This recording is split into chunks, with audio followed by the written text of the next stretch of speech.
സാക്ഷ്യജീവിതം പരിശുദ്ധ ജീവിതം. സാക്ഷ്യജീവിതം ശുദ്ധ സ്നേഹജീവിതം. സാക്ഷ്യജീവിതം പരിശുദ്ധ ജീവിതം. സാക്ഷ്യജീവിതം ശുദ്ധ സ്നേഹജീവിതം. സാക്ഷ്യജീവിതം സമാധാന ജീവിതം. സാക്ഷ്യജീവിതം എന്നും ശാന്ത ജീവിതം. സാക്ഷ്യജീവിതം സമാധാന ജീവിതം. സാക്ഷ്യജീവിതം എന്നും ശാന്ത ജീവിതം. സാക്ഷ്യജീവിതം പരിശുദ്ധ ജീവിതം. സാക്ഷ്യജീവിതം ശുദ്ധ സ്നേഹജീവിതം.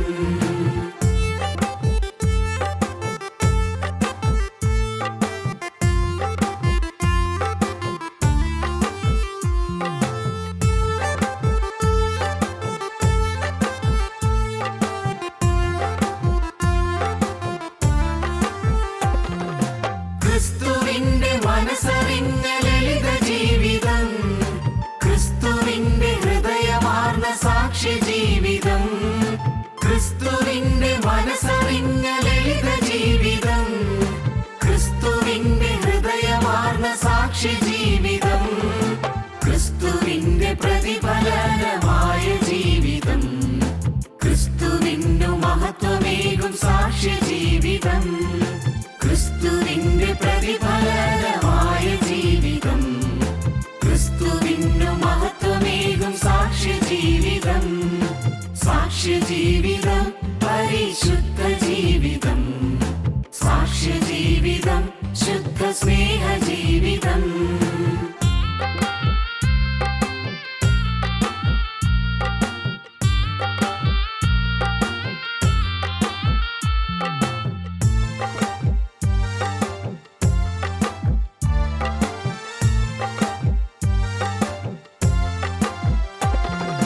നിത്യജീവനേകിടുന്ന സാക്ഷ്യജീവിതം. നിത്യതയിൽ പ്രതിഫലങ്ങളേകും ജീവിതം. നിത്യജീവനേകിടുന്ന സാക്ഷ്യജീവിതം. നിത്യതയിൽ പ്രതിഫലങ്ങളേകും ജീവിതം. സത്യസാക്ഷി വൃന്ദം ചുറ്റും നിൽക്കും ജീവിതം. പാപഭാരമാകെ നീക്കും ധീരജീവിതം. സത്യസാക്ഷി വൃന്ദം ചുറ്റും നിൽക്കും ജീവിതം. പാപഭാരമാകെ നീക്കും ധീരജീവിതം. സാക്ഷ്യജീവിതം പരിശുദ്ധ ജീവിതം. സാക്ഷ്യജീവിതം ശുദ്ധ സ്നേഹജീവിതം.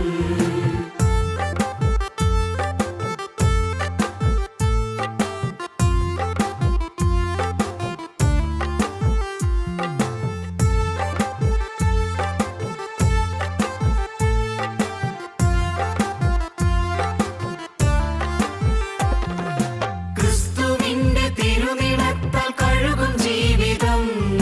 ക്രിസ്തുവിന്റെ ഛായ നേടും സാക്ഷ്യജീവിതം. ക്രിസ്തുവിന്റെ തിരുനിണത്താൽ കഴുകും ജീവിതം. ക്രിസ്തുവിന്റെ ഛായ നേടും സാക്ഷ്യജീവിതം.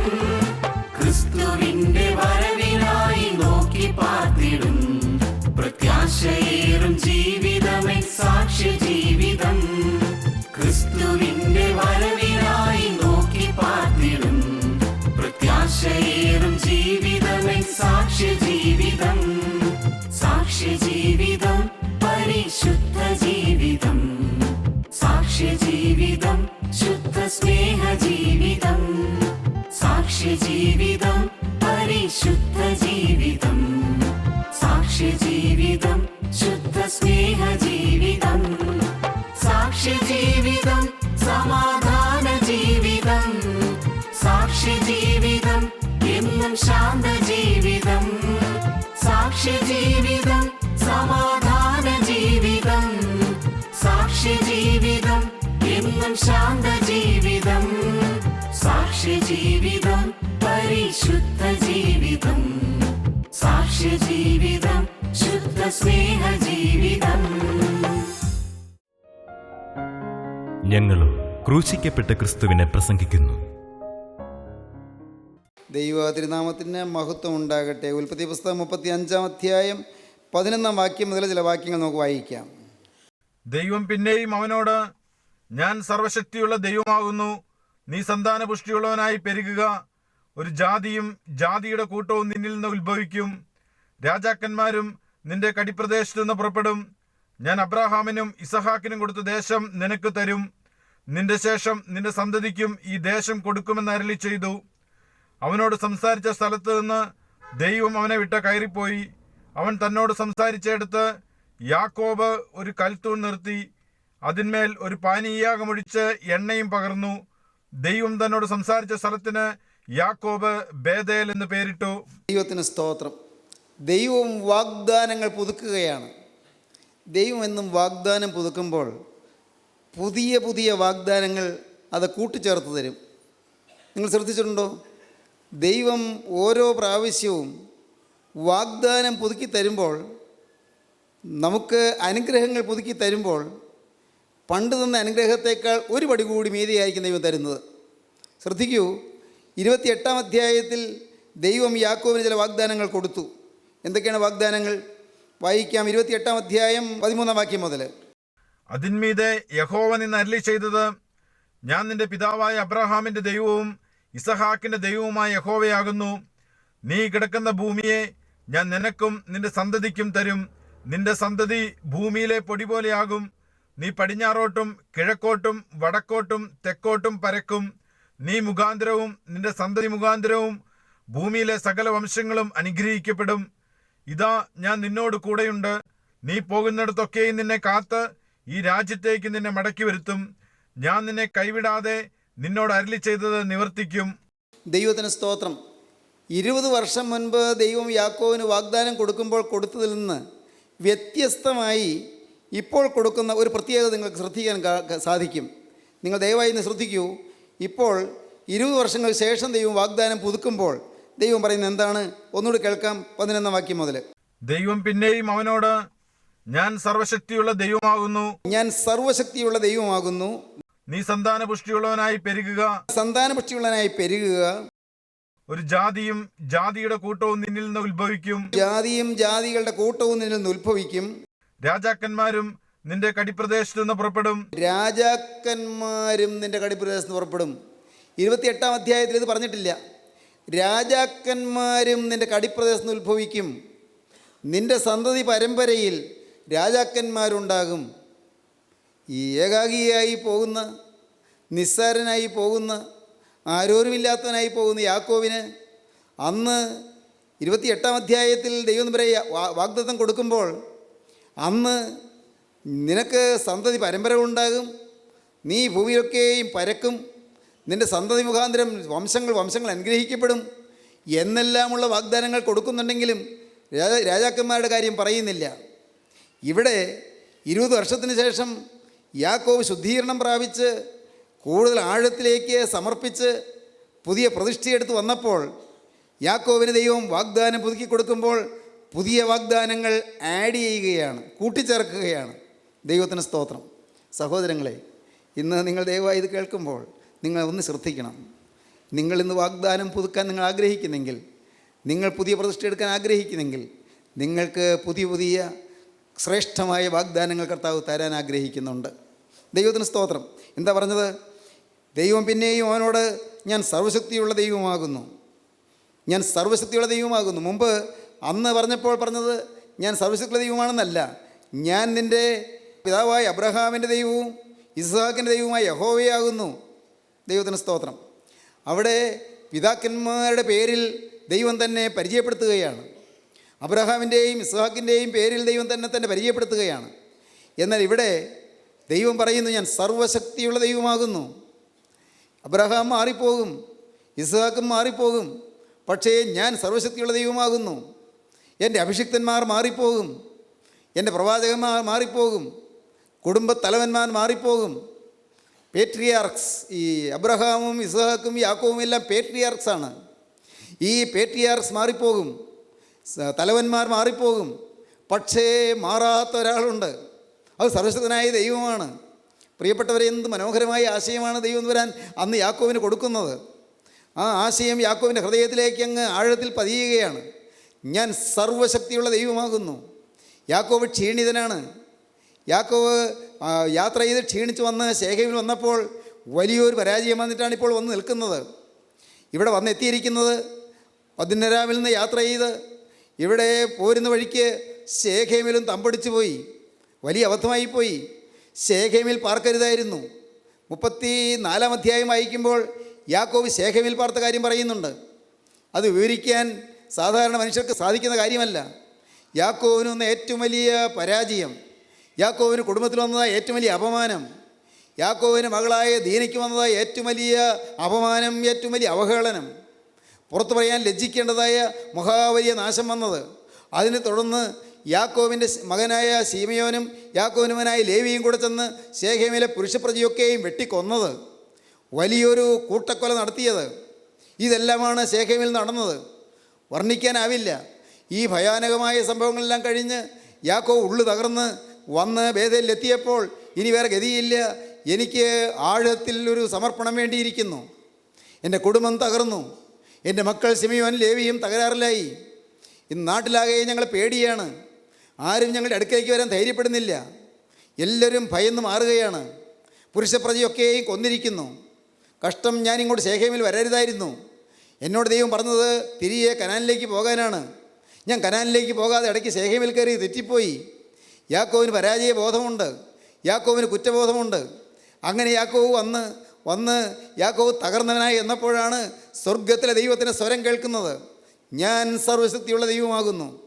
ദൈവവേദിലെ നിൻ്റെ ജീവിതത്തിൽ ചില പരാജയങ്ങളുമായി ഏറ്റുമുട്ടി തളർന്ന് വ്യവസ്ഥയോടെ നീ വന്നിരിക്കുമ്പോൾ സ്വർഗത്തിലെ ദൈവം നിന്നോട് സംസാരിക്കുന്നു. ഞാൻ സർവശക്തിയുള്ള ദൈവമാകുന്നു. നീ ഭയപ്പെടേണ്ട. നിൻ്റെ ജീവിതത്തിൽ വന്ന പോരായ്മകളെല്ലാം നികത്തിത്തരാൻ ഞാൻ സർവശക്തിയുള്ള ദൈവമാകുന്നു.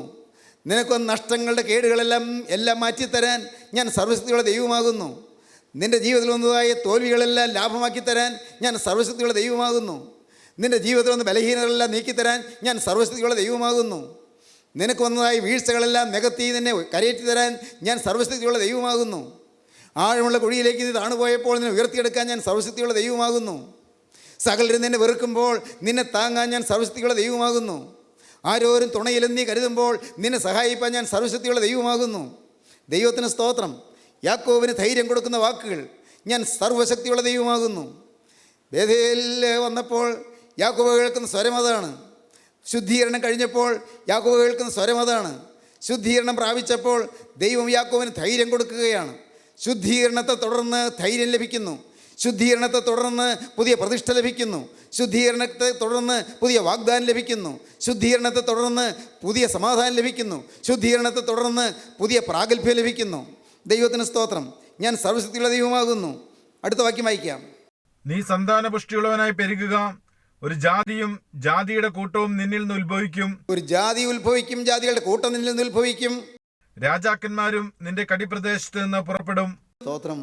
രാജാക്കന്മാരും നിൻ്റെ മക്കളിൽ നിന്ന് രാജാക്കന്മാരുണ്ടാകും, രാജാക്കന്മാരും ഉത്ഭവിക്കും.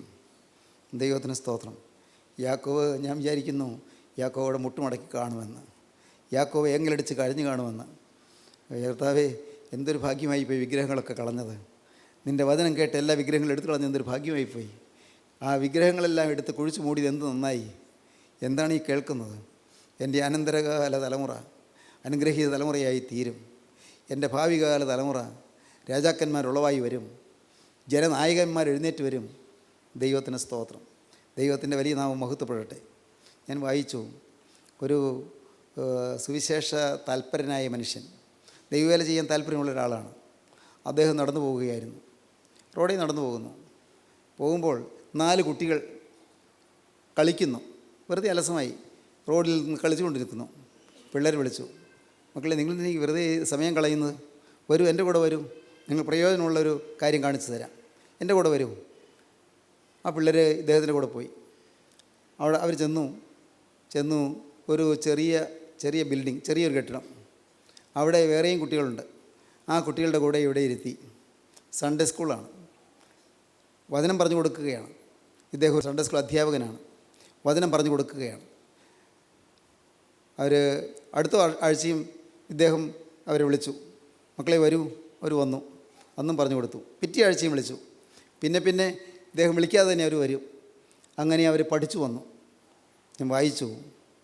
പിൽക്കാലത്ത് ഇവരിൽ ഒരാൾ പ്രസിഡൻറ്റിൻ്റെ സെക്രട്ടറിയായി, വേറൊരാൾ പ്രസിഡൻറ്റ് തന്നെയായി, അമേരിക്കൻ പ്രസിഡൻ്റായി, വേറൊരാൾ അവിടുത്തെ ട്രഷറി സെക്രട്ടറിയായി, ഈ ഖജനാവിൻ്റെ മേൽവിചാരകനായി, വേറൊരാൾ സ്റ്റേറ്റ് സെക്രട്ടറിയായി. എന്താണ് പറയുന്നത്? ഉയർന്ന പടവുകളിലേക്ക് കയറി ദൈവത്തിൻ്റെ കരങ്ങളിലേക്ക് ഏൽപ്പിക്കുന്ന ജീവിതം നഷ്ടമല്ല. ദൈവത്തിന് സ്തോത്രം. ദൈവത്തിൻ്റെ വചനത്തിന് വില കൊടുക്കുന്ന ജീവിതം അത് ഭാഗ്യമാണ്. നിങ്ങൾ പരീക്ഷിച്ച് നോക്കൂ. ജീവനുള്ള ദൈവത്തിൻ്റെ കയ്യിലേക്ക് കൊടുത്താൽ, സ്തോത്രം, ദൈവം നിങ്ങളെ വാലല്ല, ദൈവം നിങ്ങളെ തലയാക്കും. നിങ്ങൾ പറയും, സാറേ ഞാൻ കൊടുത്തതാണല്ലോ, പിന്നെ എനിക്കെന്താ ഈ പരാജയം വരുന്നത്, എനിക്കെന്താ തോൽവി വരുന്നത്, എനിക്കെന്താ നല്ല റിസൾട്ട് കിട്ടാത്തത്, നല്ല പരീക്ഷാഫലം കിട്ടാത്തത്, എന്താണ് എനിക്കെന്താ രോഗം വരുന്നത്? നിങ്ങൾ വിഷമിക്കേണ്ട. ദൈവത്തിന് സ്തോത്രം. സ്വർഗത്തിലെ ദൈവം എല്ലാം കണക്കിൽ കുറിച്ച് വെച്ചിട്ടുണ്ട്. ദൈവസന്നിധിയിലെല്ലാം രേഖപ്പെടുത്തി വെച്ചിട്ടുണ്ട്. സ്വർഗത്തിലെ ദൈവം എല്ലാം കണക്കിട്ടിട്ടുണ്ട്. താഴ്മയ്ക്കും യഹോവാഭക്തിക്കുമുള്ള പ്രതിഫലം ധനവും മാനവും ജീവനുമാകുന്നു. താഴ്മയ്ക്കും യഹോവാഭക്തിക്കുമുള്ള പ്രതിഫലം ധനവും മാനവും ജീവനുമാകുന്നു. നീ എല്ലായ്പ്പോഴും യഹോവാഭക്തിയോടുകൂടി ഇരിക്കുക, ഒരു പ്രതിഫലമുണ്ടാകും നിശ്ചയം. വേദപുസ്തകവാക്യാണ് പറയുന്നത്. നീ എല്ലായ്പ്പോഴും യഹോവാഭക്തിയോടുകൂടി ഇരിക്കുക, ഒരു പ്രതിഫലമുണ്ടാകും നിശ്ചയം. ഞാൻ നിന്നെ വാലല്ല തലയാക്കും. യാക്കോബ് ശുദ്ധീകരണത്തിനായി തന്നെ താഴ്ത്തി. ദൈവം യാക്കോബിനെ വളർത്തുകയാണ്, യാക്കോബിനെ ഉയർത്തുകയാണ്. വിഗ്രഹങ്ങളെല്ലാം മാറിക്കഴിഞ്ഞപ്പോൾ ദൈവം പറയുന്നു, രാജാക്കന്മാർ ഇതിൻ്റെ കടിപ്രദേശത്ത് നിന്ന് പുറപ്പെടും. ഉന്നതമായ മക്കളും മക്കളുടെ മക്കളും തലമുറകളും അനുഗ്രഹിക്കപ്പെടുന്ന സൗഭാഗ്യത്തിലേക്ക് യാക്കോബിനെ ദൈവം വഴി നടത്തുകയാണ്, വഴി കാണിച്ചു കൊടുക്കുകയാണ്. അടുത്ത വാക്യം, ഞാൻ അബ്രഹാമിനും ഇസഹാക്കിനും കൊടുത്ത ദേശം നിനക്ക് തരും, നിന്റെ ശേഷം നിന്റെ സന്തതിക്കും ഈ ദേശം കൊടുക്കുമെന്ന് അരുളി ചെയ്തു. നിന്റെ ശേഷം നിന്റെ സന്തതിക്കും ഈ ദേശം കൊടുക്കും. അബ്രഹാമിന് കൊടുത്ത ദേശം, നിന്റെ അപ്പനായ ഇസ്ഹാക്കിന് കൊടുത്ത ദേശം നിനക്കും തരും. പിതാക്കന്മാരുടെ അവകാശം നിനക്ക് തരും. പിതാക്കന്മാർ അനുഭവിച്ച സമ്പത്ത് നിനക്ക് തരും. പിതാക്കന്മാർ അനുഭവിച്ച വിശുദ്ധി നിനക്ക് തരും. ദൈവജനമേ, എന്താണ് ഈ കേൾക്കുന്നത്? നിങ്ങൾ വെറുതെ കുറച്ച് ഭൂമിയോ സമ്പത്തോ അല്ല ഈ കേൾക്കുന്നത്. പിതാക്കന്മാർ അനുഭവിച്ച വിശുദ്ധിയുടെ സ്വത്തുണ്ടല്ലോ, പിതാക്കന്മാർ അനുഭവിച്ച വിശ്വാസത്തിൻ്റെ സമ്പത്തുണ്ടല്ലോ, പിതാക്കന്മാർ അനുഭവിച്ച ദൈവസ്നേഹത്തിൻ്റെ നിധിയുണ്ടല്ലോ.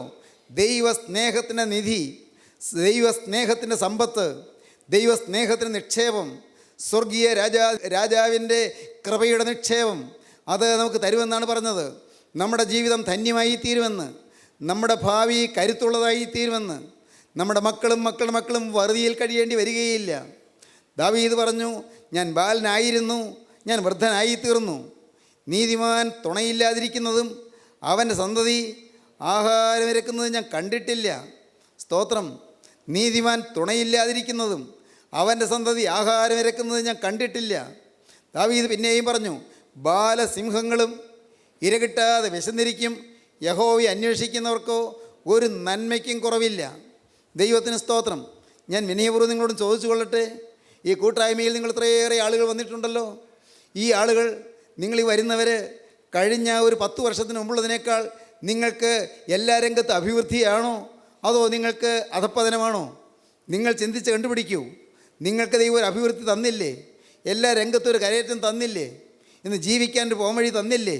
സ്വർഗത്തിലെ ദൈവം നിങ്ങൾ നടത്തിയില്ലേ? ഏതായാലും പ്രശ്നങ്ങളുണ്ടെങ്കിലും പ്രതിസന്ധികളുണ്ടെങ്കിലും നിങ്ങൾക്ക് ചില പ്ലസ് പോയിൻ്റുകൾ ദൈവം തന്നുകൊണ്ടിരിക്കുകയല്ലേ? ചില നല്ല വശങ്ങൾ ദൈവം തരുന്നില്ലേ? ചില കാര്യങ്ങൾ ഇന്നും വീഴ്ചകളുണ്ട്, ശരിയാണ്. ഇന്നും ചില പ്രയാസങ്ങളുണ്ട്, ഇന്നും ചില രോഗങ്ങളുണ്ട്, ഇന്നും കടമുണ്ട്, ഇന്നും പ്രശ്നമുണ്ട്, ശരിയാണ്. ശരി, എന്നാൽ പണ്ട് ഒരു 10 വർഷം മുമ്പുള്ളതിനേക്കാൾ ഇന്നത് കൂടിയോ കുറഞ്ഞോ? എല്ലാറ്റിൻ്റെയും മധ്യത്തിൽ പൂർവിക പിതാക്കന്മാർ അനുഭവിച്ച സമാധാനവും സന്തോഷവും സ്വസ്ഥതയും നിങ്ങൾക്കിന്ന് ലഭിക്കുന്നില്ലേ? ഞാൻ വായിച്ചു, ജോനി എറിക്സൺ എന്ന് പറയുന്ന ഒരു മഹതി ഒരു വലിയൊരു ആക്സിഡൻറ്റിൽപ്പെട്ടു. ശരീരം തളർന്നു, വീൽ ചെയറിൽ മാത്രമേ സഞ്ചരിക്കാൻ പറ്റൂ. പക്ഷേ ക്രിസ്തു അവളുടെ ഹൃദയത്തിലുണ്ടായിരുന്നു. ആ ഹൃദയത്തിൽ ക്രിസ്തു ഉണ്ടായിരുന്നു. സംഭവിച്ചത് എന്താണെന്ന് കേൾക്കണമോ? യേശു ക്രിസ്തു ഹൃദയത്തിലുണ്ടായിരുന്നത് കൊണ്ട് വലിയൊരു ദിവ്യ സമാധാനം അനുഭവിച്ചു കൊണ്ടിരുന്നു. വീൽ ചെയറിൽ മാത്രം നടക്കേണ്ടി വന്നല്ലോ എന്ന് അവൾ പരാതിപ്പെട്ടില്ല. എനിക്ക് ഈ കെടുതി വന്നത് എന്താണെന്ന് ചോദിച്ചില്ല. എന്തുകൊണ്ട് എനിക്ക് ഈ ദുരിതം വന്നു എന്ന് ചോദിച്ചില്ല. അവൾ പരിഭവിച്ചില്ല. അവൾ സന്തോഷത്തോടെ, എൻ്റെ കർത്താവേ, നീ എൻ്റെ ഹൃദയത്തിലുണ്ടല്ലോ. അവൾ പറഞ്ഞു, അഭൗമമായ സമാധാനം എന്തായെന്ന് ഇപ്പോൾ ഞാൻ അറിയുന്നുവെന്ന്. ലോകം തരുന്ന സമാധാനമല്ല, അഭൗമമായ സമാധാനം അതെന്തായെന്ന് ഞാനിപ്പോൾ അറിയുന്നുവെന്ന്. ദൈവത്തിന് സ്തോത്രം. നിങ്ങൾ കേട്ടിട്ടുണ്ടോ, എലിസബത്ത് എലിയറ്റ് എന്ന് പറയുന്ന മഹതി ഉണ്ടായിരുന്നു. അന്ന് തെക്കേ അമേരിക്കയിൽ ഔക്ക ജാതിക്കാർ അവിടെ മിഷണറി അയച്ചെന്ന് എലിയട്ട് എന്ന് പറയുന്ന ഭക്തനായ ദൈവദാസനെ അവർ കൊന്നു. അവർ കൂട്ടക്കൊല നടത്തി, മിഷണറിമാരെയെല്ലാം കൊന്നു. ഔക്ക ജാതിക്കാർ അവർ കാട്ടാളന്മാരാണ്. എന്നാൽ അവരുടെ മധ്യത്തിലേക്ക് മിസ്സസ് എലിസബത്ത് എലിയറ്റ് കടന്നു ചെന്നു. ആ മഹതി അവിടെ കടന്നു ചെന്നു. അവൾ സുവിശേഷിയായിട്ടാണ് പോയത്. പലരും പിന്തിരിപ്പിച്ചു. ഭർത്താവിനെയും കൂട്ടരെയും കൊന്ന് ആ നാട്ടിൽ പോയാൽ നിനക്കും ആയുസ്സുണ്ടാവില്ല, നിന്നെയും കൊന്നു തിന്നും. അവൾ പറഞ്ഞു, ഞാൻ പോകുന്നു, എൻ്റെ ഭർത്താവിനെ കൊന്നവരുടെ ഇടയിലേക്ക് ഞാൻ ചെല്ലുന്നു. അവൾ ചെന്നു. അവൾ പറഞ്ഞു, ഇപ്പോഴും നിങ്ങളെ സ്നേഹിക്കുന്ന യേശുവിനെക്കുറിച്ച് പറയാനാണ് ഞാൻ വന്നത്. എൻ്റെ ഭർത്താവിനെ കൊന്ന നിങ്ങളെ ഇപ്പോഴും സ്നേഹിക്കുന്ന യേശുവിനെക്കുറിച്ച് പറയാനാണ് ഞാൻ വന്നത്. അവൾ പറഞ്ഞു, എൻ്റെ ഹൃദയത്തിൽ അഭൗമമായൊരു സമാധാനമുണ്ട് എന്ന്. അഭൗമമായ, ഭൗമികമല്ലാത്തതായ ഒരു സമാധാനമുണ്ട് എന്ന്. ദൈവത്തിന് സ്തോത്രം. ദൈവത്തിൻ്റെ വലിയ നാമം മഹത്വപ്പെടട്ടെ. സ്വർഗീയമായ സമാധാനം. പിതാക്കന്മാരുടെ അവകാശം അതാണ്. പിതാക്കന്മാരുടെ അവകാശവും ധനവും അതാണ്. നിങ്ങളോട് ഞാൻ ചോദിക്കട്ടെ, ഈ കഷ്ടപ്പാട് നിറഞ്ഞ ലോകത്ത്, ദുരിതം നിറഞ്ഞ ലോകത്ത് ഒരു അഭൗമ സമാധാനം നിങ്ങൾക്കുണ്ടോ? എല്ലാം പ്രതികൂലമാകുമ്പോൾ, സകലരും വെറുക്കുമ്പോൾ, പലരും പകയ്ക്കുമ്പോൾ, അനേകം പേര് നിങ്ങളെ അറപ്പോടെ കാണുമ്പോൾ, ചിലരെല്ലാം നിങ്ങളെക്കുറിച്ച് ഇല്ലാത്തത് പറയുമ്പോൾ, നിങ്ങളെ കുറ്റം വിധിക്കുമ്പോൾ, നിങ്ങൾ തെറ്റെന്തുണ്ട് എന്ന് കാണാൻ ബദ്ധപ്പാടോടെ നോക്കിക്കൊണ്ടിരിക്കുമ്പോൾ, അപ്പോഴെല്ലാം നിങ്ങൾക്ക് ഒരഭൗമമായ സമാധാനം വേണമോ? വേണം. എവിടെ കിട്ടും? ഗോകുൽത്തായിലെ കുരിശിൻ ചൂട്ടിൽ കിട്ടും. എൻ്റെ ദൈവത്തിന് സ്തോത്രം. ദൈവത്തിൻ്റെ വലിയ നാമം മഹത്വപ്പെടട്ടെ. ദുരിതം നിറഞ്ഞ ഈ ലോകത്ത് യേശുക്രിസ്തുവിൻ്റെ പാദപീഠത്തിൽ ഈ സമാധാനവും സന്തോഷവും പ്രാപിക്കാൻ നിങ്ങൾക്ക് ആഗ്രഹമുണ്ടോ?